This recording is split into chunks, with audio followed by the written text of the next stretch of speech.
വേദന കുറയാണ്ട് എക്സർസൈസ് ചെയ്യാൻ പറ്റത്തില്ല. അപ്പൊ പിന്നെയും മടി പിടിച്ചിരിക്കും, പിന്നെയും മസിൽ വീക്കാവും, പിന്നെയും വേദന കൂടും. അപ്പൊ അതൊരു വിഷയ സൈക്കിളാണ്. അദ്ദേഹമാണ് നമ്മളെ ഇതിന്റെ കാര്യം സംസാരിക്കാനായിട്ട് എന്നെക്കാട്ടിലും എന്തുകൊണ്ടും ഒരു ഉചിതമായ ഒരാൾ.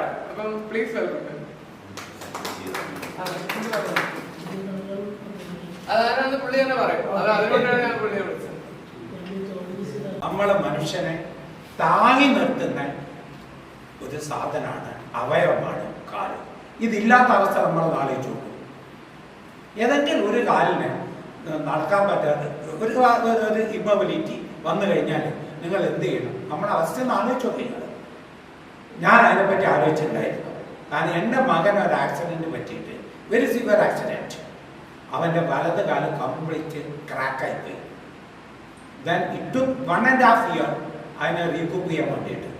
6 മാസം ബെറ്റർ ആയിരുന്നു. ദെൻ 1 year അവൻ ഫിസിയോതെറാപ്പി ചെയ്തിട്ട് ഇപ്പം ഇസ് ഓൾ റൈറ്റ്.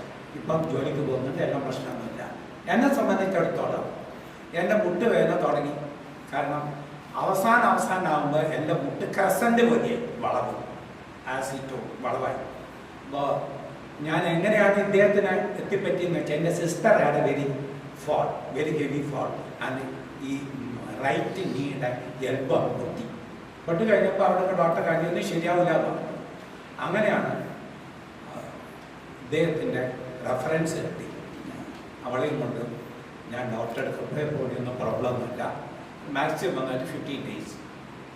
15 days അല്ല, 3rd day she got discharge from the hospital. അപ്പോൾ അതെനിക്കൊരു അഷുറൻസ് ഉണ്ട്. എനിക്ക് മുട്ടുവേദന അപ്പോഴും ഉണ്ട്. ഒരു സ്റ്റേജ് എത്തിയപ്പോൾ തീരെ നടക്കാൻ പറ്റില്ല. ആക്ച്വലി ഞാൻ എൻ്റെ കാലെടുത്തിട്ട് കൈ ഉപയോഗിച്ചിട്ട് I to move like this. Just imagine that position. ഇപ്പോൾ ഞാൻ ഏതായാലും ഡോക്ടറെ അടുത്ത് പോകാമെന്ന് വിചാരിച്ചു. As doctor said operation avoid ചെയ്യാൻ പറ്റും. നമ്മളെല്ലാവരും അങ്ങനെ ചിന്തിക്കുന്നതാണ്. കാരണം എന്ന് വെച്ചാൽ നമ്മളൊക്കെ ഓൾഡ് ഏജ് ആയി. ഈ ഓപ്പറേഷൻ വന്നു കഴിഞ്ഞാൽ നമ്മളെ നേഴ്സിങ്ങിന് ആൾ വേണം. നമ്മുടെ മക്കളായിരുന്നു ഡിപ്പെൻഡ് ചെയ്യാൻ പറ്റും. അവർക്ക് പല സ്ഥലത്തും ജോലിയിലായിരിക്കും. അവർക്ക് ഇവിടെ വന്നിട്ട് 1-2 മാസം ജോലിയും കളഞ്ഞിട്ട് നമ്മളെ പരിചരിക്കാൻ പറ്റില്ല. അങ്ങനെയുള്ള ചില പ്രോബ്ലംസ് ഒക്കെ ഉണ്ട്.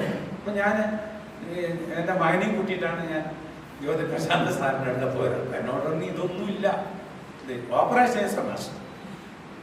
ഓപ്പറേഷൻ ചെയ്ത് അന്ന് തന്നെ ഞാൻ നിങ്ങളെ നടത്തിക്കും. ഞാൻ വിശ്വസിച്ചിട്ടേ